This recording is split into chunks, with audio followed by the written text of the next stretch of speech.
suratu Baqara nga jël ci fa sayakfikumullaahu samiul alim Georges. jërëjëf oustaz Mor Thiam ëllëg alarba ci beneen yóbbal. RFM Matin. RFM Matin. émission bi yeewaa Sénégal. RFM Matin 7h40 sunu gan Abdoulaye Wilane salaamaaleykum Abdoulaye. waaleykum salaam wa rahmatullahi wa barakaatu Georges maa ngi lay nuyu maa ngi nuyu Alimou ak sénégalais ak sénégalais yi nga xam ne ci biir réew mi ak bitim réew ñu ngi ñuy teewlu ci jamono jii ma di leen ndokkeel ci weeru koor wi di leen sante yàlla di leen santale yàlla pour xew-xew yëpp ak li ñuy dund mais surtout di wane mbég mi ñu am ci tey jii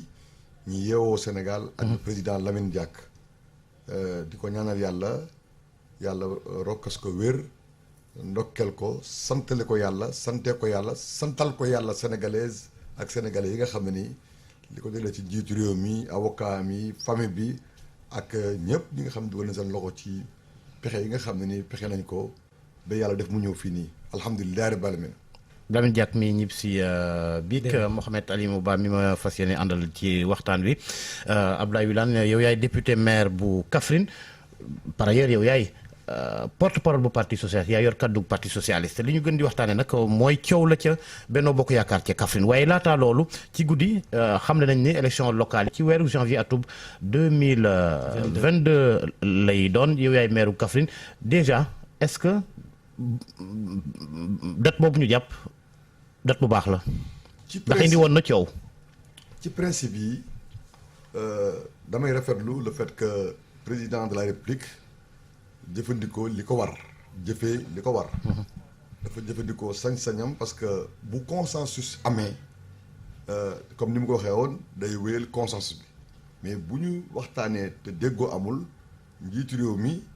fala budda mu sukkandiku ci sañ-sañ bi nga xam ne ni état moo ko constitution moo ko jox waaye itam ak intégré li nga xam ne code électoral ak loi règlement wu réew mi organisé na ko pour jàpp bés boo xam ne nii ci la ñuy def élection yi boo ko seetloo 23 janvier incha allah bu njàll nañ ko fekk ak jàmm te tal ko élection yi dina fekk assemblée nationale pare liggéeyam dina fekk itam ñi jëf au préalable conditions yi nga xam ne nii remplir ko mooy kon date bu baax la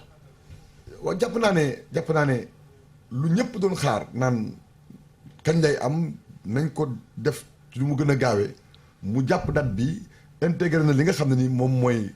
conditions yi code électoral. mais opposition bi d'accord dafa ne woon décembre ma yeggali ma ne conditions yi code électoral wax ne mënut a ñàkk maanaam ouverture liste révision de liste électorale ak inscription yi. ak respecter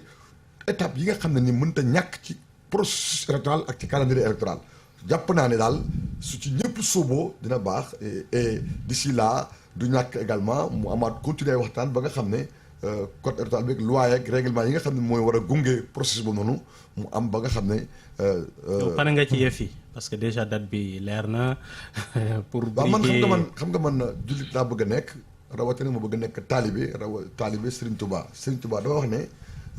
jullit bi da nga war di jaamu yàlla comme su fekkee suba ngay génn àdduna waaye di liggéey ak góorgóorlu am itteeg positif comme su fekkee da nga war a dund éternellement. donc ci wàll loolu dama koy appliquer sama bopp ci sama biir parti ci sama biir dëkk te sama parti it suñuy responsable li ñu mos a jàngal muy rahimulaay Ousmane Tanor Dieng yàlla na yàlla yeesal njëggal ak yërmande ci moom mais muy suñu njiit suñu kilifa tey Adjaratou Aminata Mbengue Ndiaye li ñu jàngal mooy élection duñ ko gagné ci campagne électorale duñ ko gagné ci jour élection ba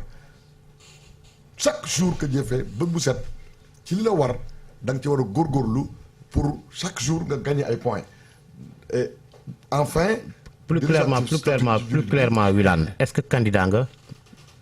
jiite waat mairie Kaffrine. waaw xam nga Georges wax boobu laaj bu wax bu yàqu la kii jog ne dafay jaamu yàlla ci jaami yàlla yi ba dëkk bi mu juddoo fekk fa baax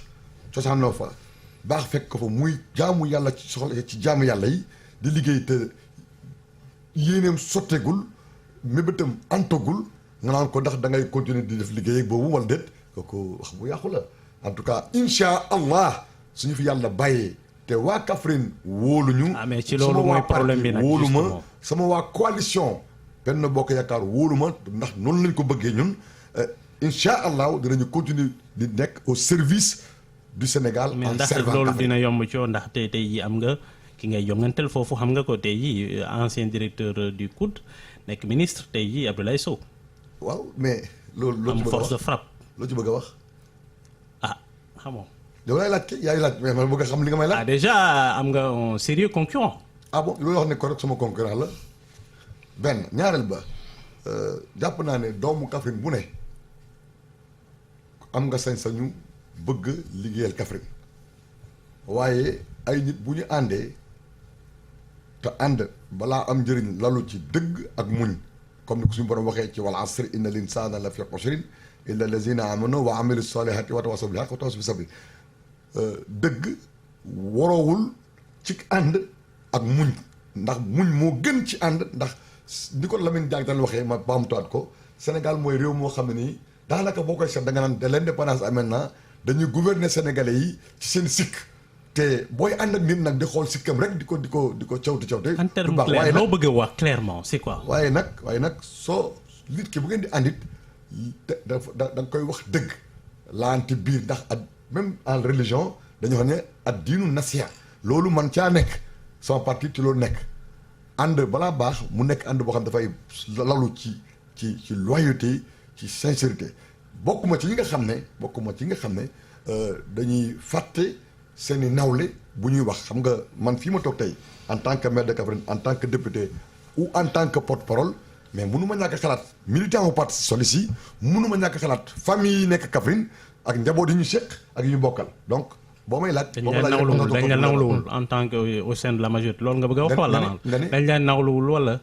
nga ne dañ leen nawluwul c'est-à-dire que joxuñu la cër boobu wala loo bëgg a wax. clairement sëñ bi man jàpp naa ne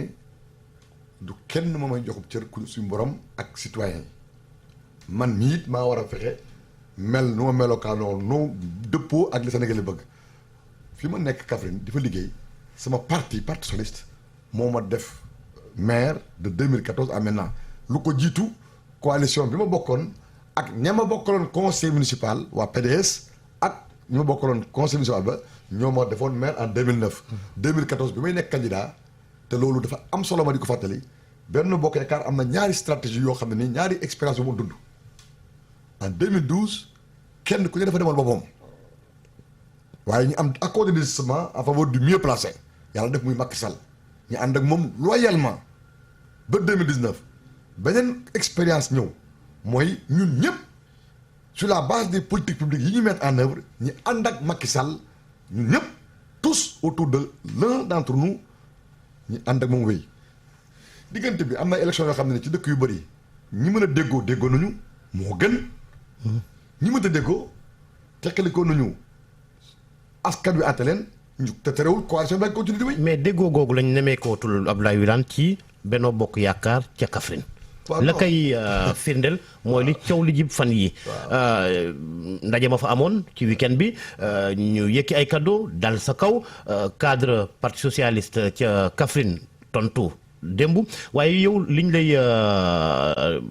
li tax ñu dal sa kaw nee na ay kaddu yi nga xamante ne yëkki nga ko ne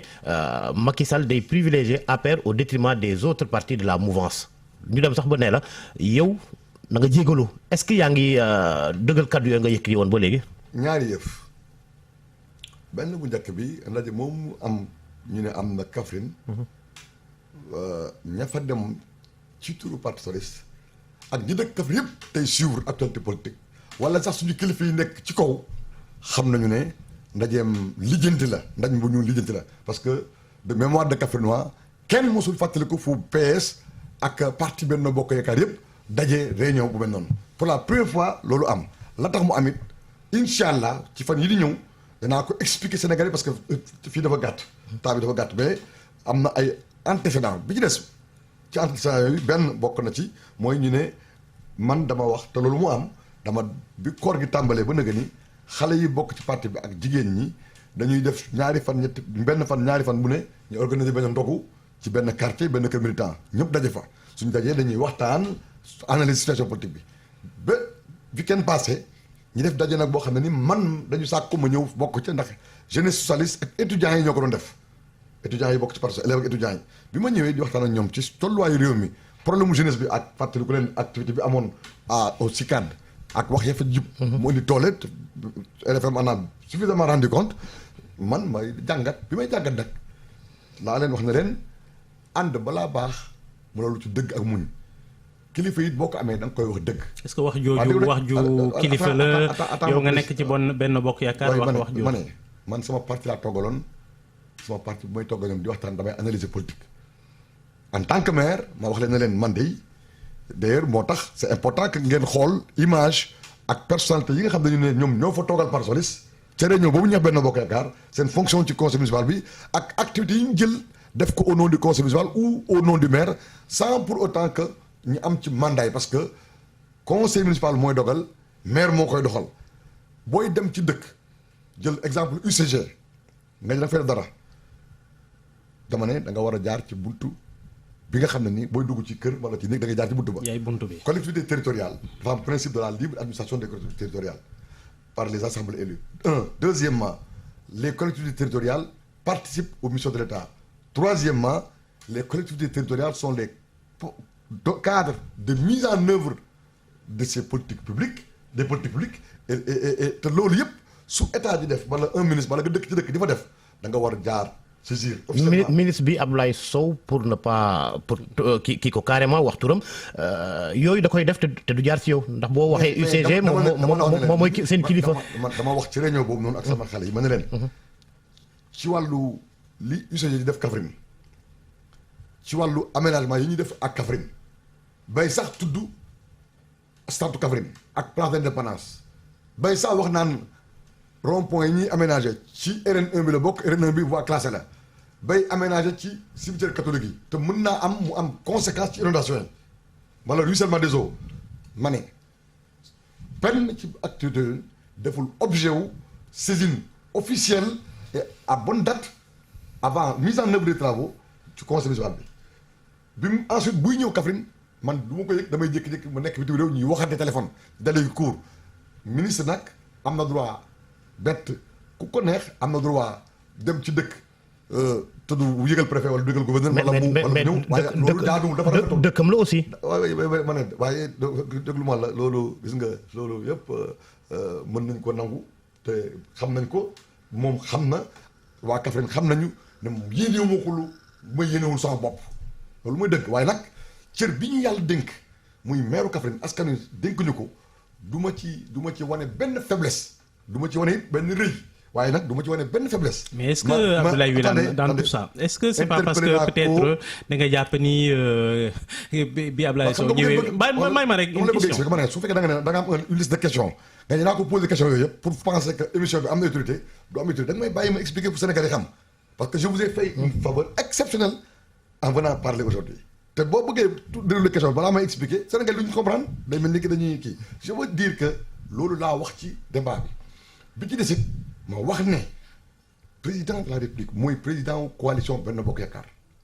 mënuñu d'accord depuis 2012 muy am lu bees luy am muy am ay nit ñuy ñëw di doole ko ci moom rafet na parce que dafa war a dajale nu mu mën a dajale mais te waxtaan bi ñëw na waxtaan yëguñu ko par exemple ñëw na fa tournée économique awma ci lu dul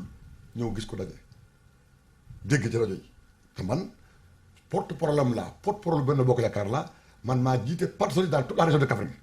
te nag yaakaar naa ne kenn mosuma jël en délit en flagrant délit de déloyauté d'inconstance ou de fidélité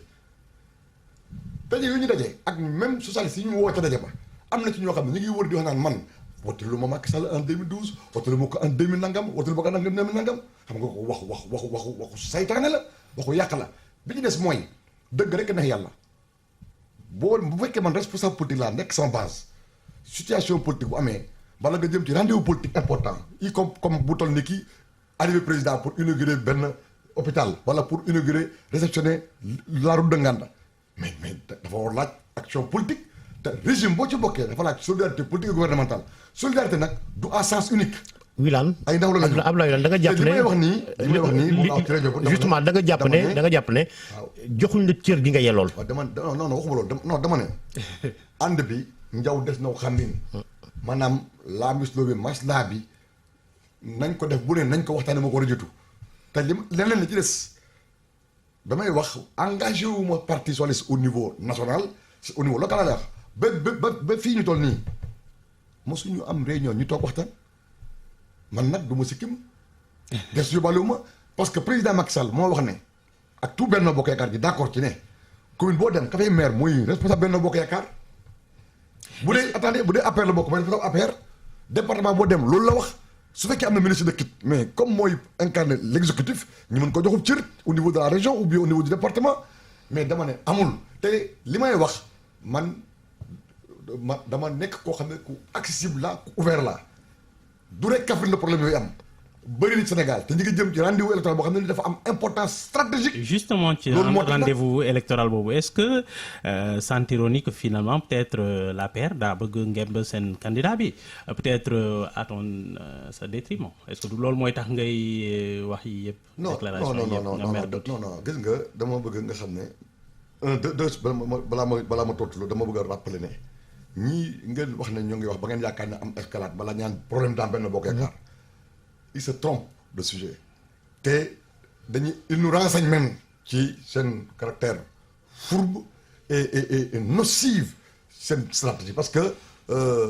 il se comporte comme des prédateurs di def de l'affabulation il n'y a amul problème politique amul problème d'orientation politique amul problème de politique au sens politique publique mise en œuvre ou de bilan ou de réalisation entre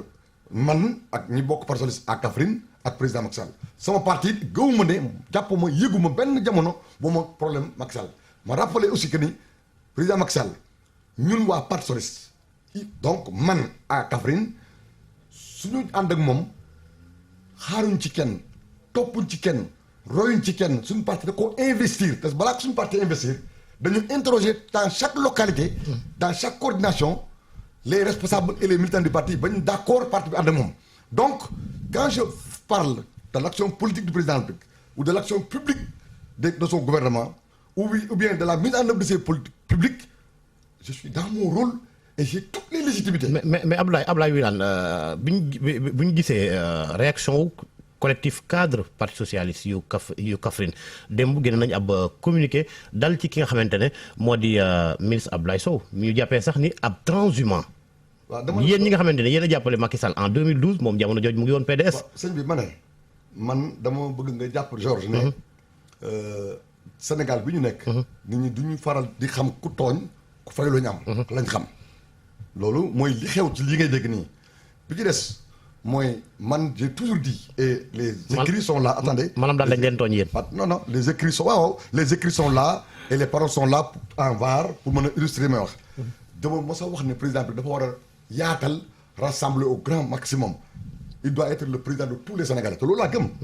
même tey président bu mënoon jëli li des ci PDS wala parti ñu am un consensus fort liñ ñu cëraloon ci waxtu wi daan jeex na gàtt na waaye yow 2024 bi nga demee ci dëkk ca Makka yaa ngi doon ñaan ne yàlla mooy moom jiite Sénégal 2024 mbër nga am sëñ bi Georges man dégg naa sax ñuy wax naan di wax président Macky Sall xam nga booy ku dul wax dëgg te taxaw di wax naan région bi ma nekk amul benn dëkk bu am PDU attendez c'est important. non heure ba jot na. yow de communication man ma am lu ma war a li tax man sa war a ñëw fii pour leeral la. ba ñu des heure ba jot na ñu ne président ñu ne Abdoulaye Wilane mu ngi waxtaan ak waa Khalifa Sall. mu ngi waxtaan ak waa Sonko c'est faux archi faux. aw maag ñooñu benn contact. jërëjëf jërëjëf comme tonton Sama noonu laa respecté parti yi ma seqal. merci Abdoulaye Wilane merci Abdoulaye Wilane. Restons nous-mêmes, ayons des rapports de vérité pour incarner l'avenir. jërëjëf l'incarner bien. jërëjëf Abdoulaye Wilane porte-parole parti socialiste député maire bu Kaffrine député itam CEDEAO. jërëjëf Mouhamed Alimou Ba bi ma àndaloon ci waxtaan wi di nuyu Astou Mbenn Cuba ñamu àndal ca TFM jërë ngeen jëf ñu yendoog jàmm. ay jërëjëf Georges Déthié Diop Georges Sëñ Fallou Georges mi ci kol gi fan yi jërëjëfal tamit Alimou Ba naka noonu seen gan Abdoulaye Wilane porte-parole parti socialiste waaye tamit maire Kaffrine fii tamit juróom-ñetti waxtu daal di fuy buur ñu daal di xuus ci ñaareelu kaasu xibaar bi.